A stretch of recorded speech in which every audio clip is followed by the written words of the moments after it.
Hey everyone, this is Rocky from WeLearnChess.com, and I just had a game that was totally insane. I don't know if you've ever had one of those games where it feels like almost all the moves in the games are in the game is or like tactics trainer puzzles.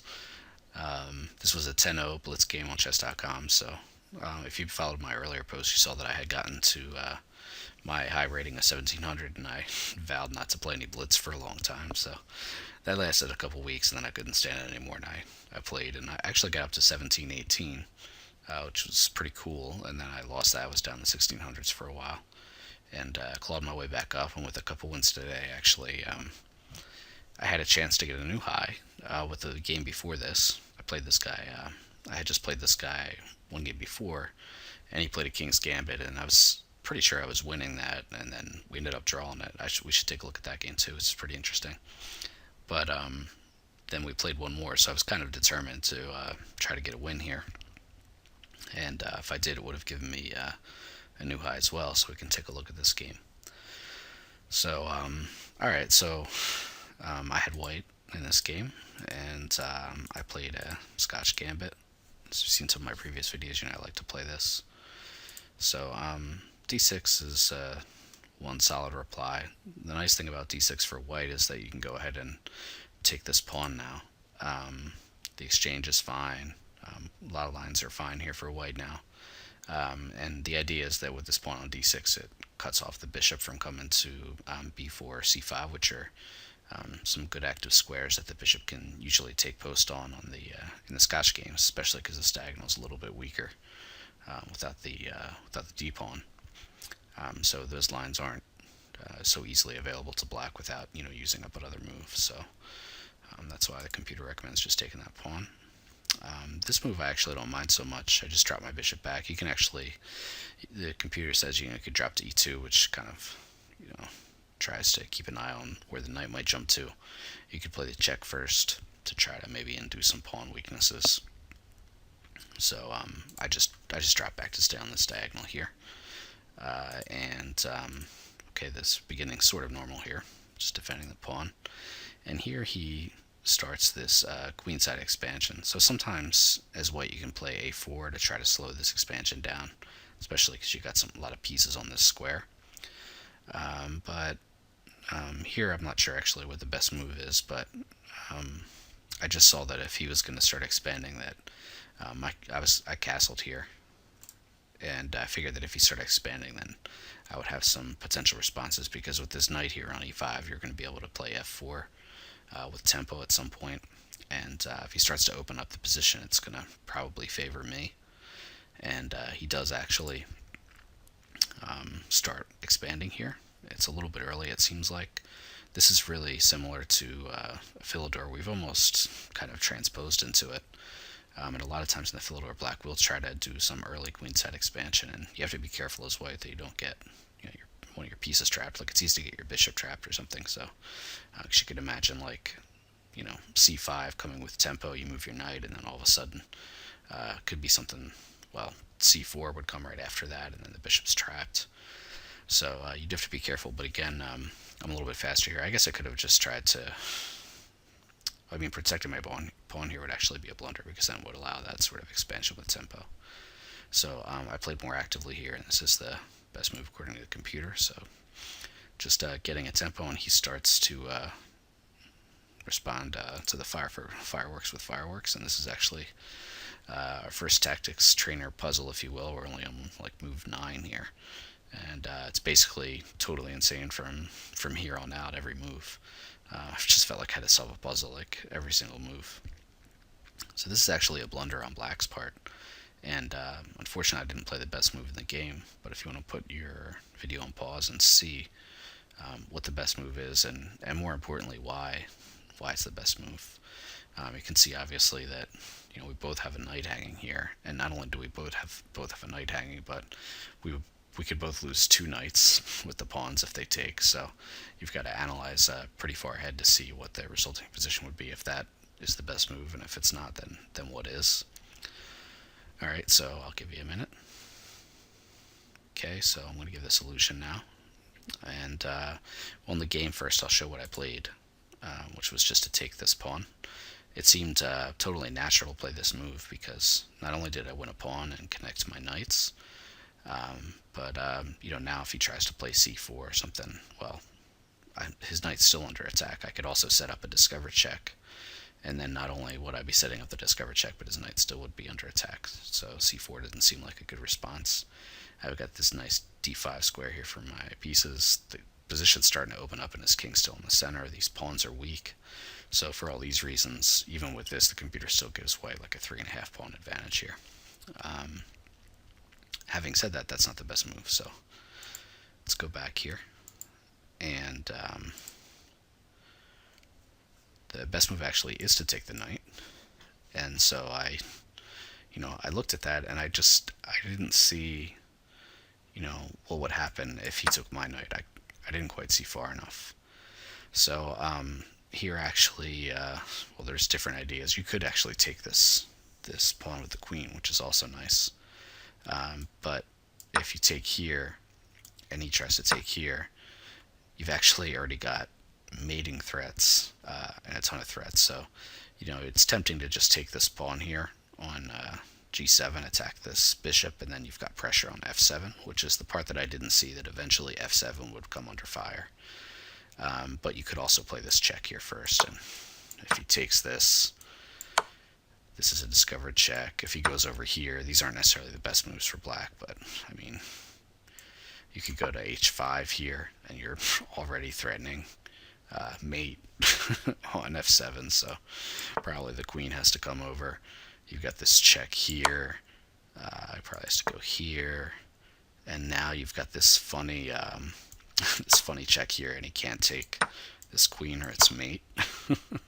So that means he would have to block the check, and then you can just take this queen, and he still can't even take this bishop because you've got mate here.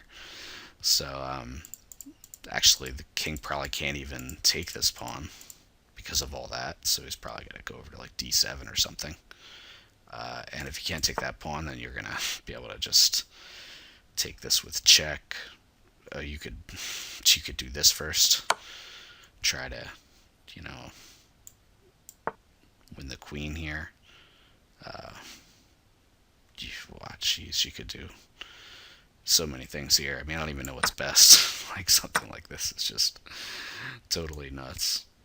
But I mean, 2 queens on the board, it's probably not even the best. All this stuff is kind of funny. So yeah, for all those reasons, that's why taking the knight was best, because it can't go into that continuation.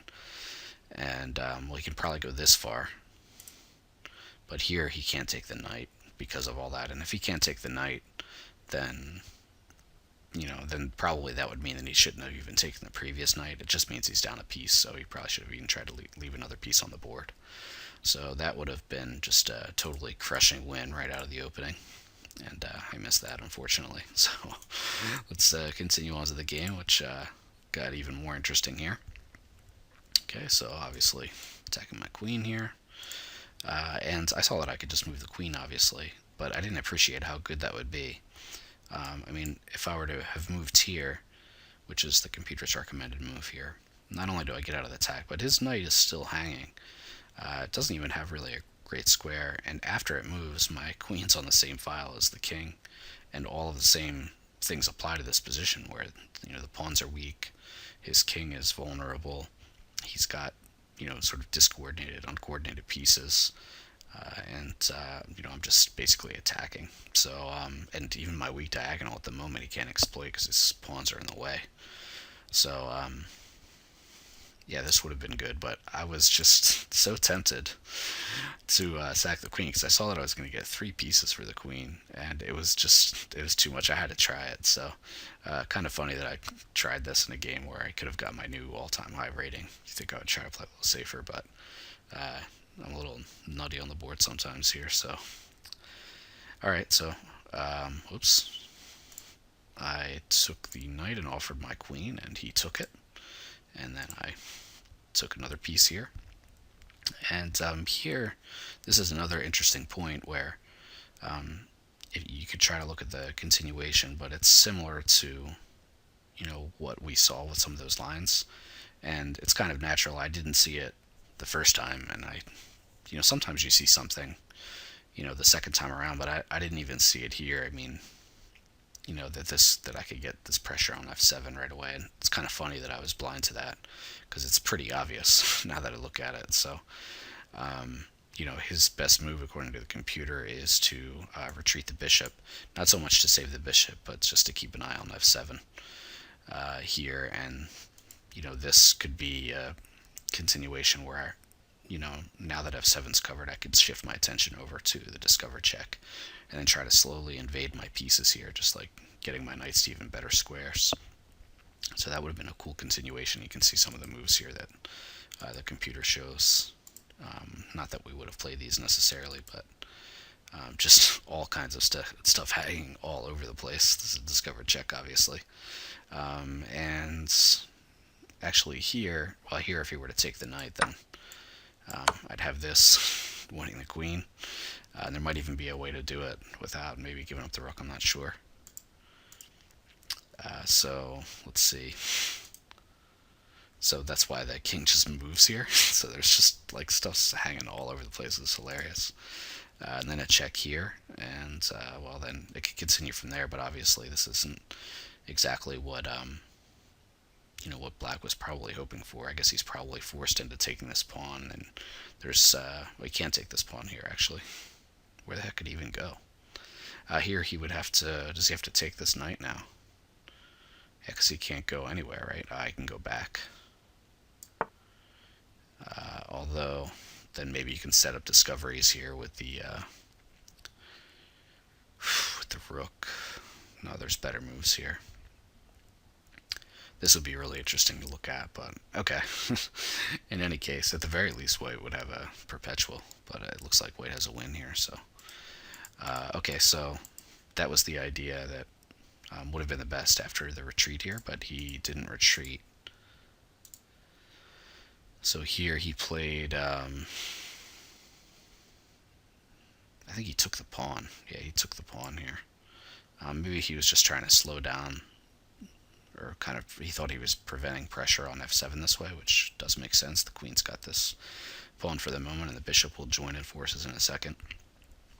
This lets me take the pawn or take the bishop, and I don't even know if that's the best move here. But but now this is starting to get pretty interesting. So it looks like I do have 3 pieces here for the queen, and we're even pawns, but my pawn structure is better too, and lots of weak squares and holes here for my pieces to jump into. So this is pretty nice.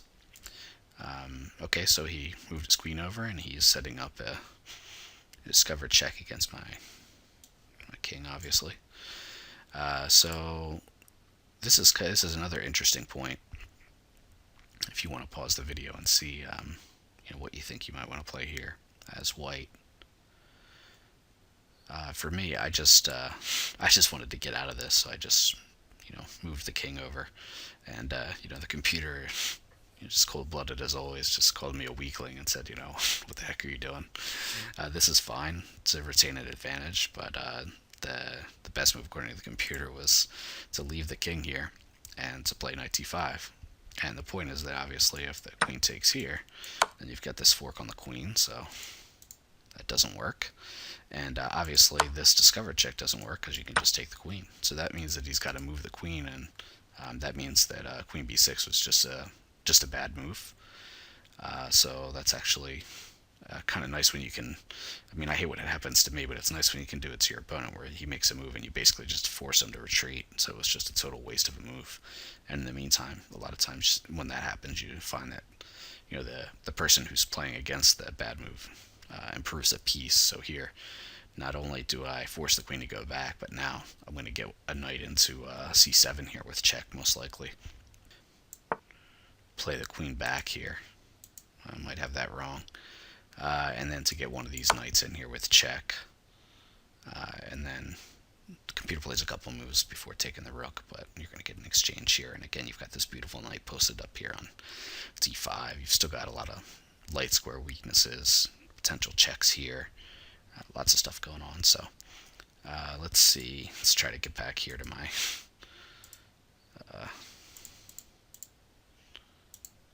Okay, back to the game continuation. So, okay, king h1. And he made another mistake here. We're basically both making mistakes on every single move.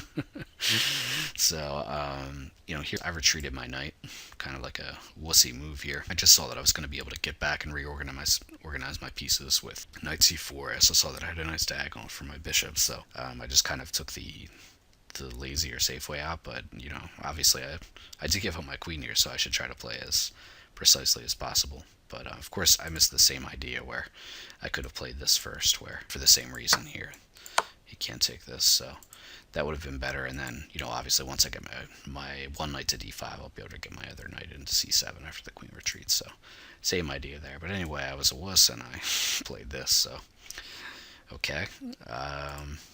He just moved his bishop over. I guess, maybe he probably was either thinking about castling or maybe even just sticking his king, trying to get it to a safer square or castling this way and playing on the g file or something like that. So, okay, I no longer really have that pressure on f7, and I've got to figure out a way to get my pieces here back into the game. So, this actually is not the computer's recommended move. Again, the computer wanted to play knight c5, which makes a little more sense. I was just thinking, hey, I'll get a tempo on the rook, then I'll play knight c4, get a tempo on the queen, and then I'll start to get my piece to better squares. But again, my knights would have been much better coordinated, and I could have won that exchange. So, okay, so the game continues to be crazy. I get this tempo on the queen, and now I just wanted to get some more pressure on this pawn.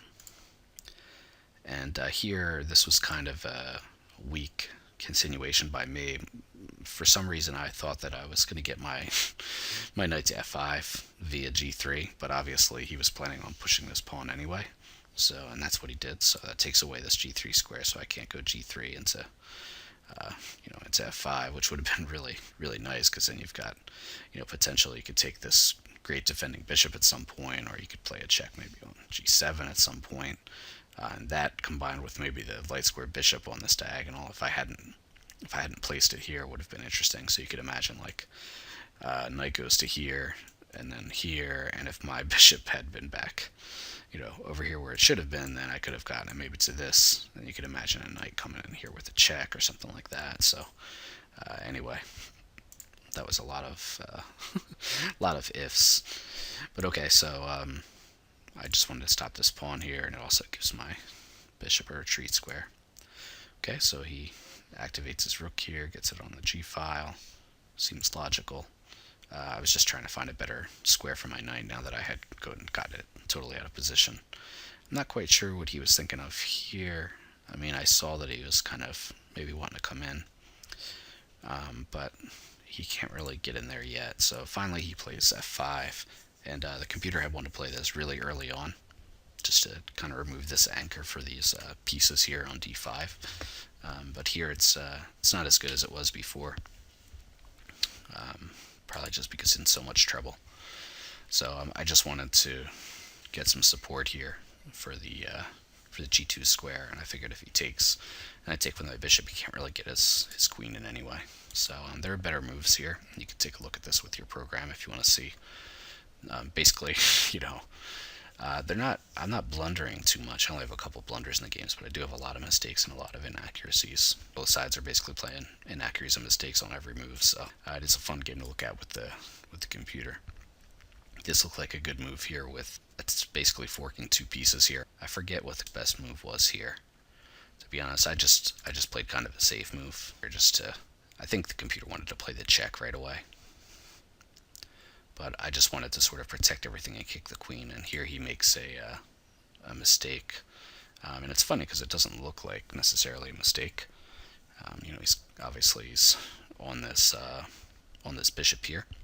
I've got to do something about that. But if you want to put your video on pause here and see why this is a blunder or a mistake for black, take a pause and think about it.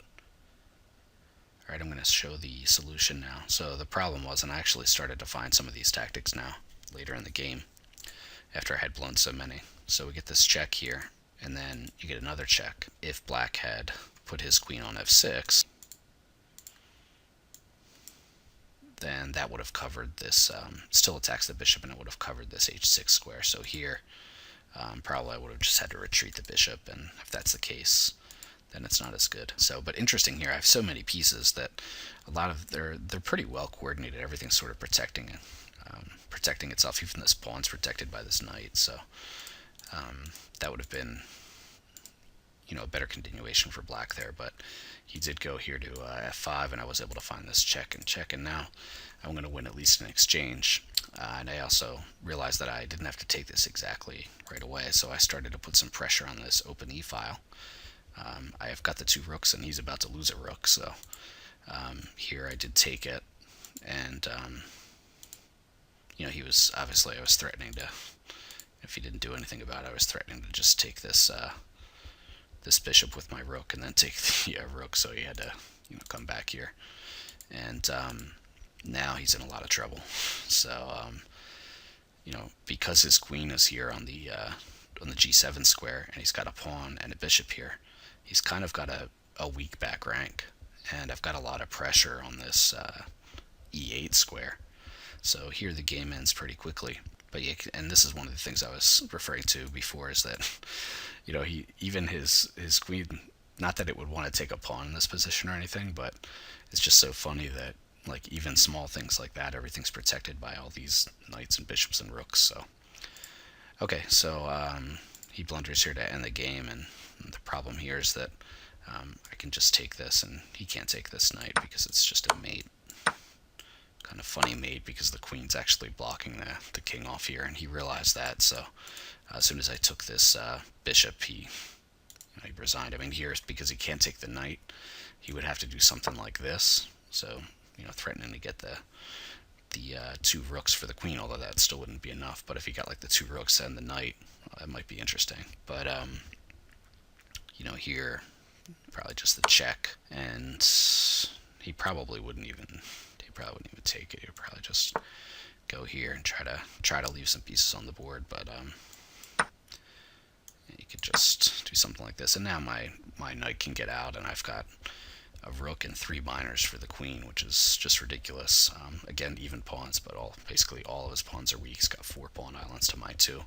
So amazingly, even if we had gotten to this situation, not only am I up the material, but I've maintained a perfect pawn structure somehow throughout this just fireworks of a game. So that was a pretty cool win. It just felt like I had a headache after this game because everything was just a total tactics puzzle. But yeah, I hope you liked that, and I did actually get to a new high rating here, so got to 1719. But yeah, this is this is my new page. So I'm probably gonna have to take a screenshot of this or something, because I don't think I've ever gotten up to 96.5%. The percentage changes based on what other players are doing.